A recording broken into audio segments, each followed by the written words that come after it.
Hello friends, welcome to SSC coaching centre. दोस्तों, screen पर जो प्रश्न लिखा हुआ है, ऐसे प्रश्न बच्चों को बहुत ज़्यादा परेशान करते हैं, लेकिन होते बहुत आसान है अगर आप इनको याद रखें कि टेन किस में चेंज होता है, कॉट किस में चेंज होता है। अगर इस चीज़ का आप ध्यान रखें तो प्रश्न बहुत आसान होते हैं। जैसे कि अब मैं टेन की बात करूँ, टेन एक्स है मेरा, इस टेन को मैं किस में चेंज करूंगा? कॉट में चेंज करूंगा भाई, कॉट एक्स में चेंज करूंगा।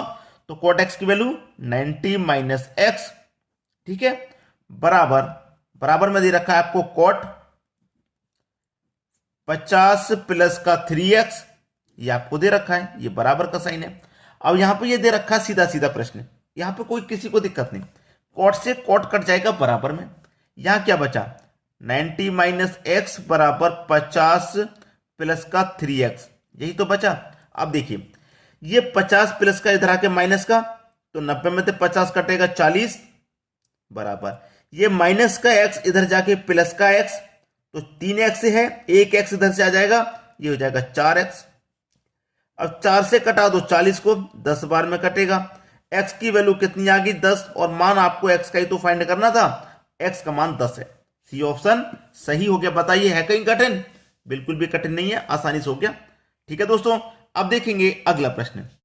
अगला प्रश्न है, एक व्यापारी 30% के लाभ पर एक वस्तु बेचता है। यदि वह इसे 50% अधिक में खरीदता है और 75 रुपए कम में बेचता है तो उसे 30% की हानि होती है। वस्तु का क्रय मूल्य बताइए। देखिए, आप अच्छे जानते हैं कि एक तो आपका सीपी होता है और एक होता है एसपी, यानी कि सेलिंग प्राइस। अब देखिए, कोई भी वस्तु होगी उसका क्रय मूल्य अपने आप में 100 होगा, ठीक है। अब 100 की चीज को मैं 30% के लाभ पे बेच रहा हूं, इसका मतलब 130 में बेच रहा हूं। फिर उसने कहा अगर वो 50% अधिक में खरीदता, मतलब कॉस्ट प्राइस पहले 100 है, अगर वो कॉस्ट प्राइस 50% अधिक में खरीदेगा तो कॉस्ट प्राइस कितना हो जाएगा? 150 हो जाएगा, ठीक है। और 75 रुपए कम में बेचता है। अब मेरे पास वैल्यू कितनी आ गई? 150 रुपए आ गई। 150 का मैं क्या निकालूंगा? 30% निकालूंगा, क्योंकि उसे हो क्या रहा है? 30% की हानि हो रही है। तो मैं क्या करूंगा? 30% निकालूंगा। 150 का 30%, परसेंट का मतलब बटे में 100, जीरो से जीरो गया, जीरो से जीरो, 15 त्रिका 45, ठीक है, 45। तो देखिएगा, वो 150 में खरीद रहा है और बेच कितनी में रहा है? 45 कम में बेच रहा है। कितनी बेचा भाई? 45 कम। तो 150 की चीज को 45 कम में बेचेगा, तो इसका मतलब वो कितनी बेचेगा? 105 में बेचेगा, 105 में। 150 से 105 में बेचेगा। पहले बेच रहा था 130 में, अब बेच रहा है 105 में।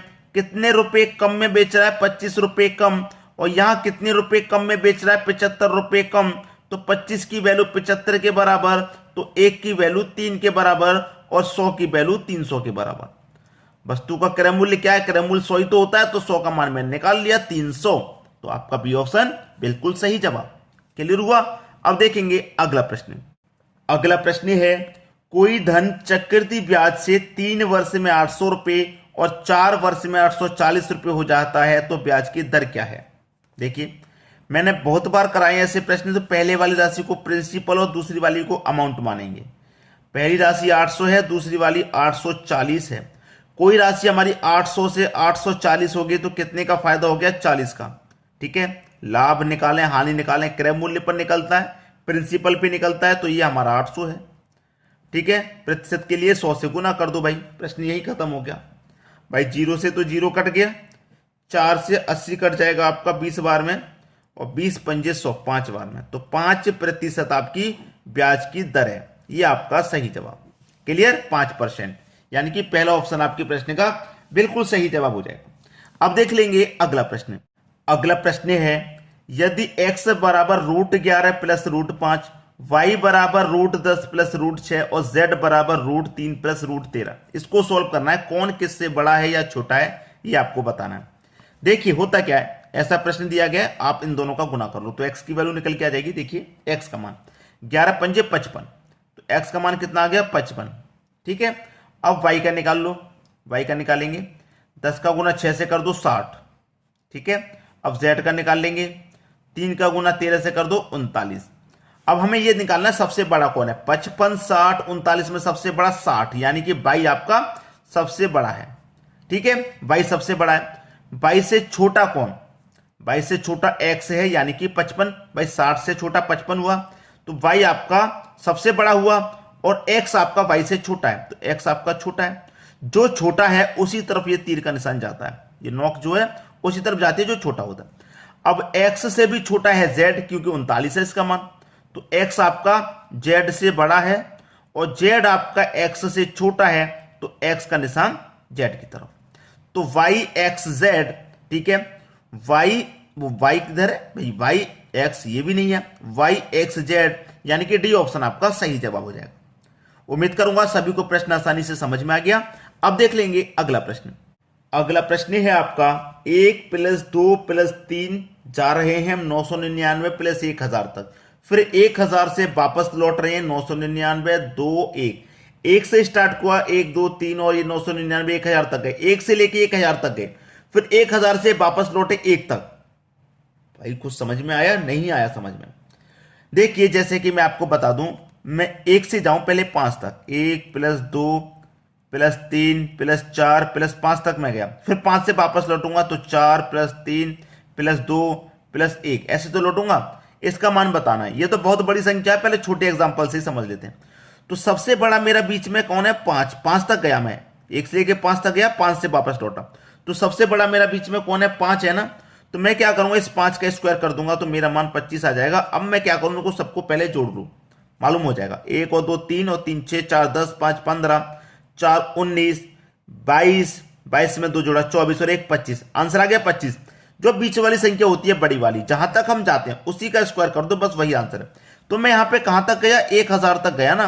तो आप क्या करिए, 1000 तक मैं गया तो सीधे सीधे 1000 का वर्ग कर दो। जैसे मैं यहाँ 5 तक किया गया तो 5 का वर्ग, यहाँ पे मैं 1000 तक गया तो 1000 का वर्ग कर दो, तो वर्ग मतलब 1000 × 1000, तो जुड़ जाएंगे जीरो, भाई 3 जीरो है तो 3 के डबल हो जाएंगे, 6 हो जाएंगे। तो 1 2 3 4 5 6, ये आपका सही जवाब आ गया।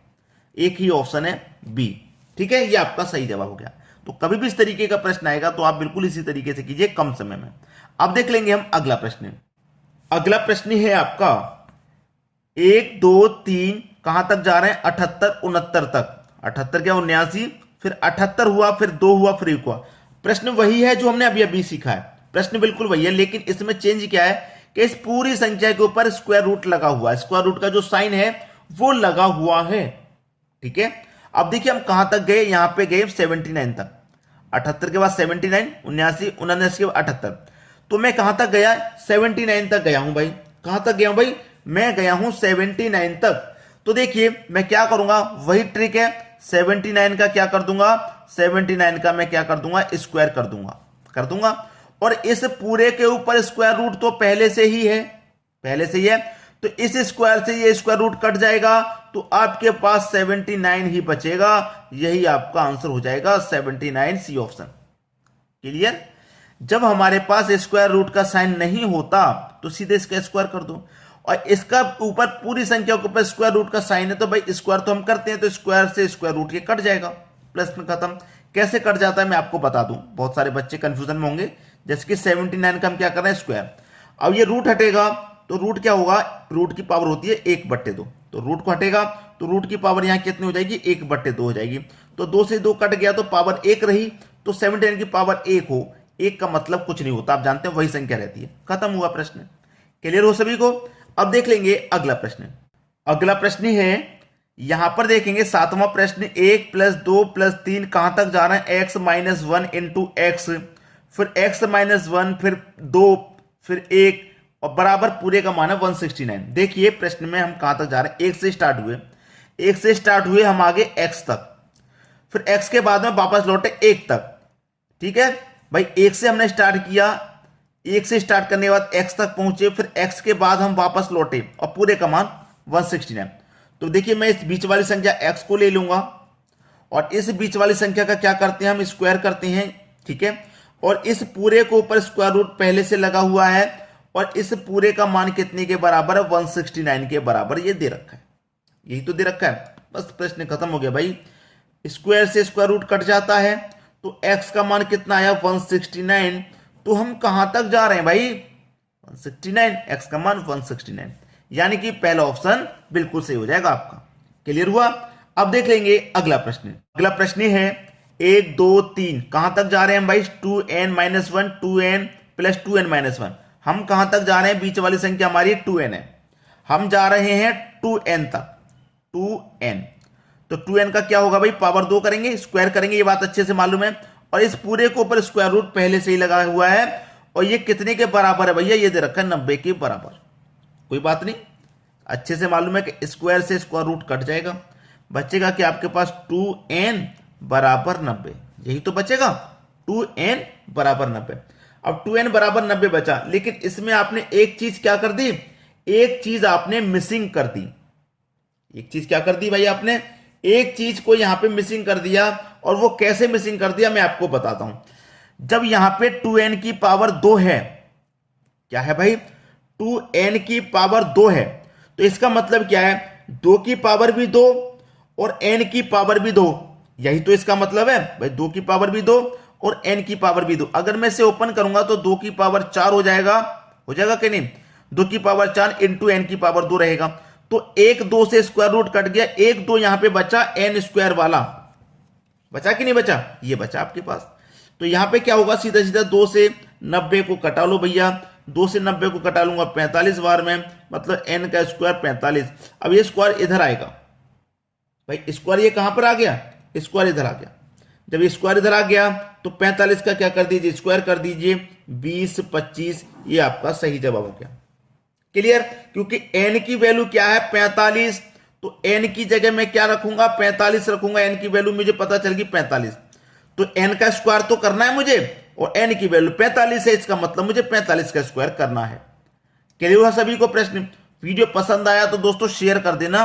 अभी सभी जो भी आपके मित्र हैं, आपके दोस्त हैं जो रेगुलर तैयारी कर रहे हैं, उनके पास, सभी के पास वीडियो को शेयर करें ताकि सभी तक जानकारी पहुंचे। ठीक है दोस्तों, वीडियो देखने के लिए आपका बहुत बहुत धन्यवाद।